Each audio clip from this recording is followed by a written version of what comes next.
Welcome to Learn English Fluently Now. Ready to level up your English?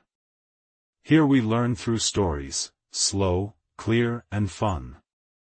Listen, relax, and enjoy the journey. We're continuing the journey of feeling lost in life. If you've ever felt unsure about your path, this video is for you. Chapter 7: The Pressure to Always Be Happy. We live in a culture that idolizes happiness.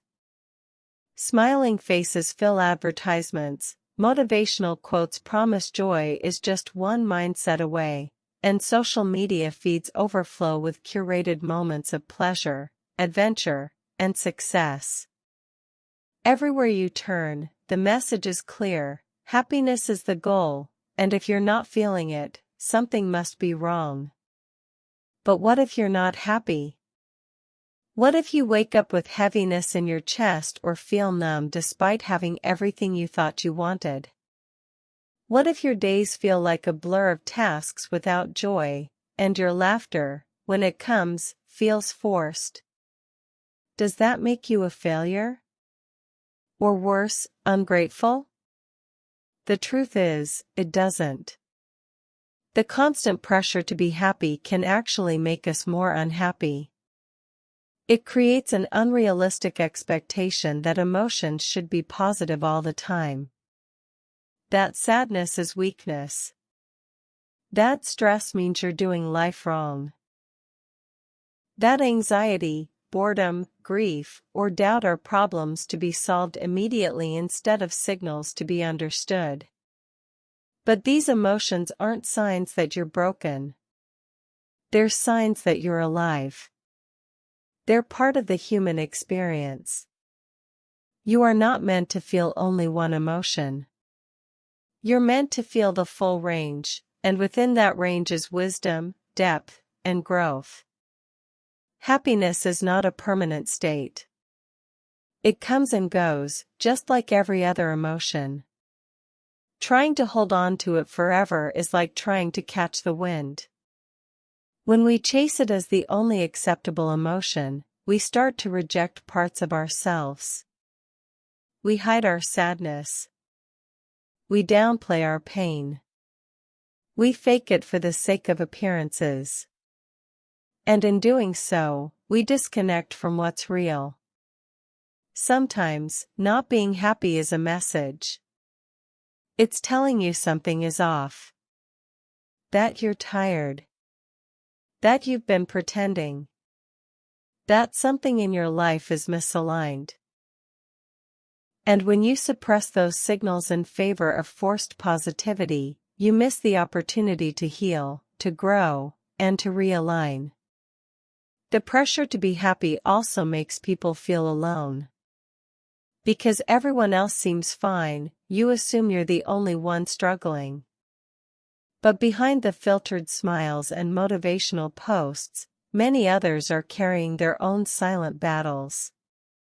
They just aren't showing them. We must make space for honesty.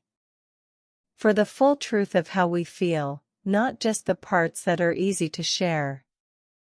We must stop treating discomfort as failure and start treating it as information. You don't need to fake a smile when your heart is aching.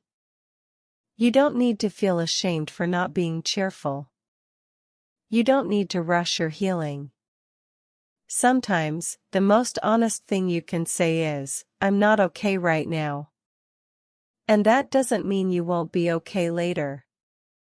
It just means you're in a season of processing, of feeling deeply, of sitting with your life in all its complexity. That takes strength. Far more than pretending everything is fine.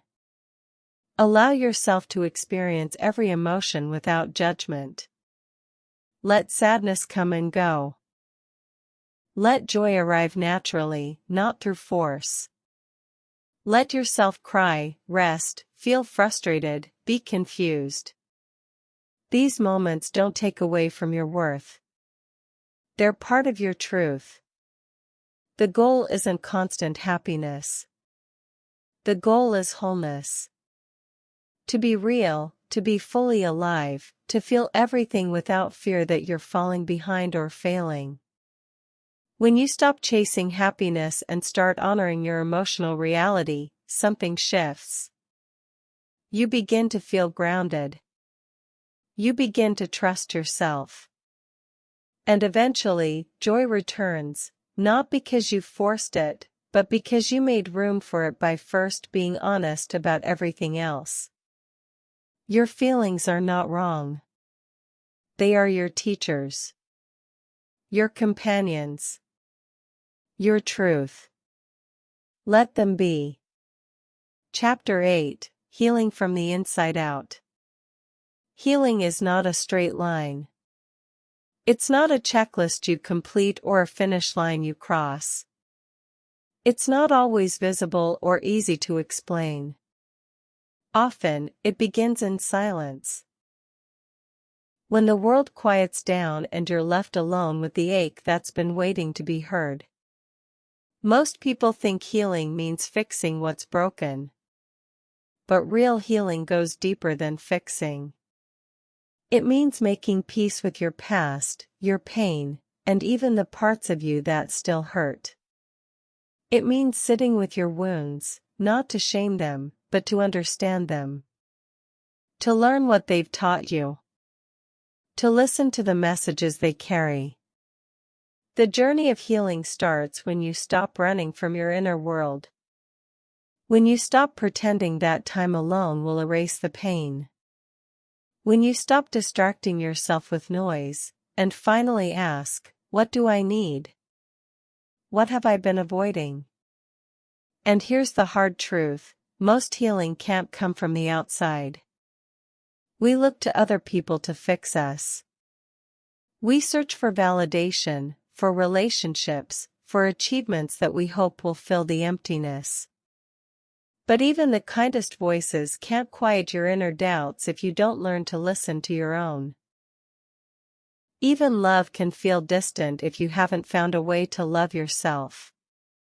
That's why healing from the inside out is so powerful, because it places the strength back in your hands.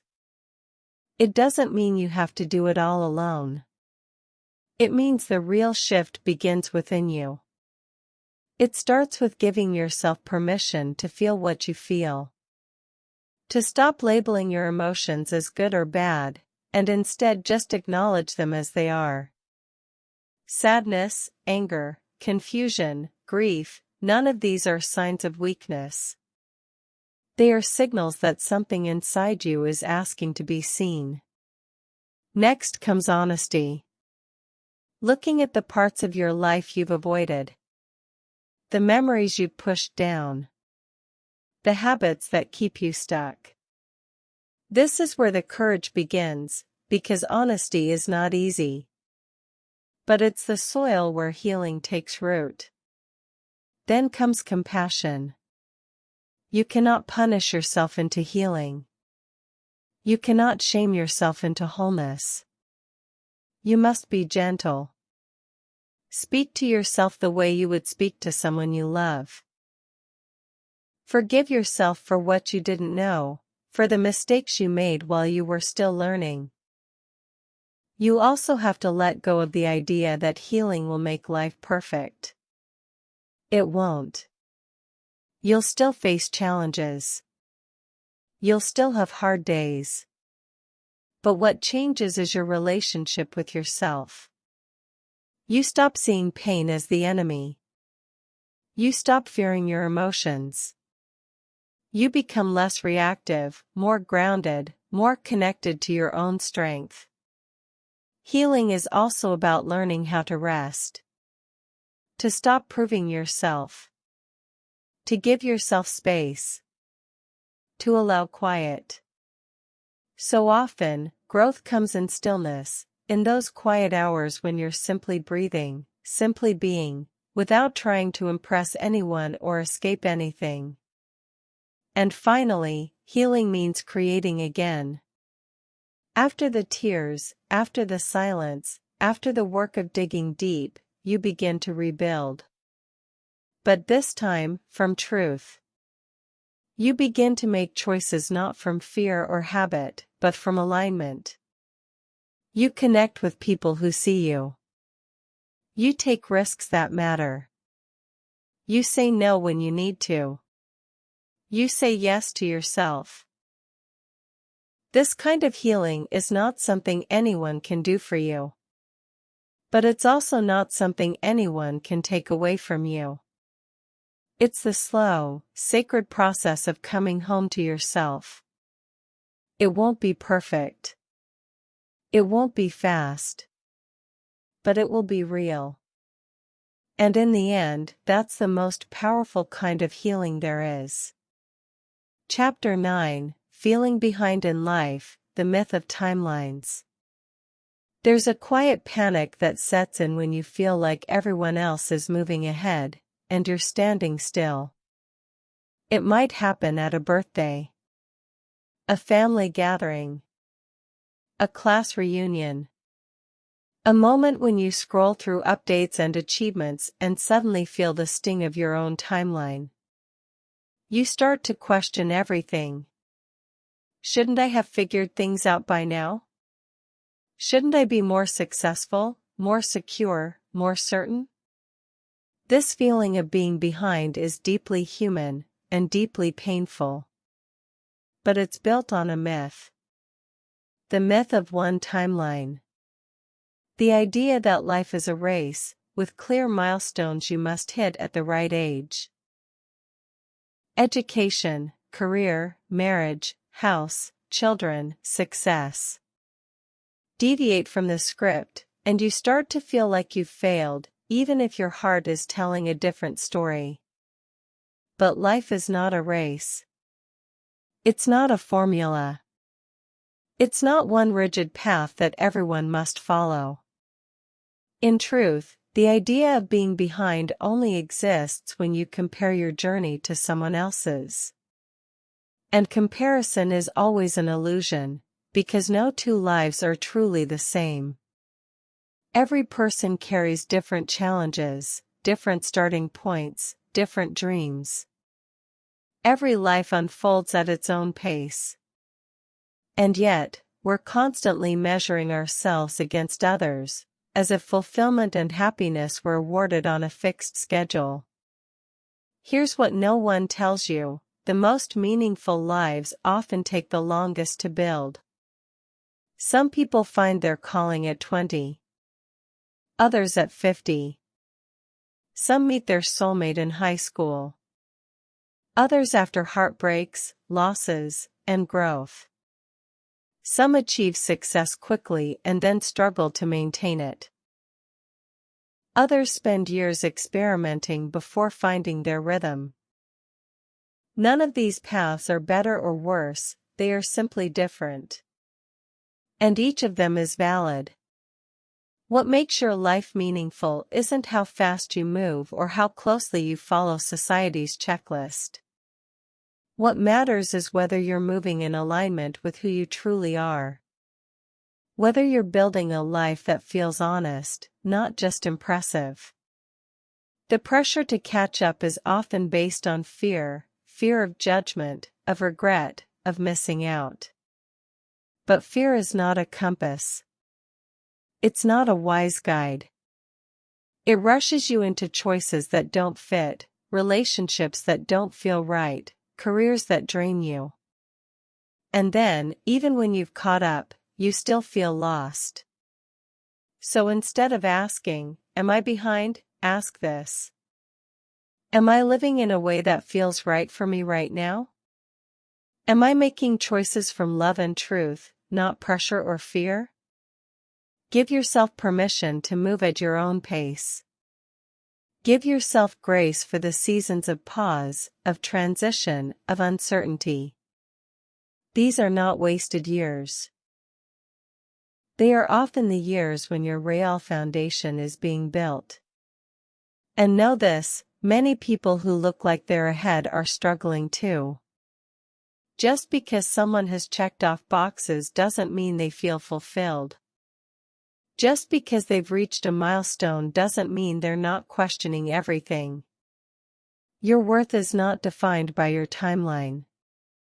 Your timeline is yours alone, and it doesn't need to match anyone else's to be meaningful. You are not late. You are not lost. You are living a life that is unfolding, moment by moment, in ways you may not even fully see yet. Be patient with your process. Be proud of your resilience. And remember that some of the most extraordinary stories took the longest to write. Your story is still being written. And it's not behind, it's just beginning. To be continued. Subscribe now so you don't miss what's coming next.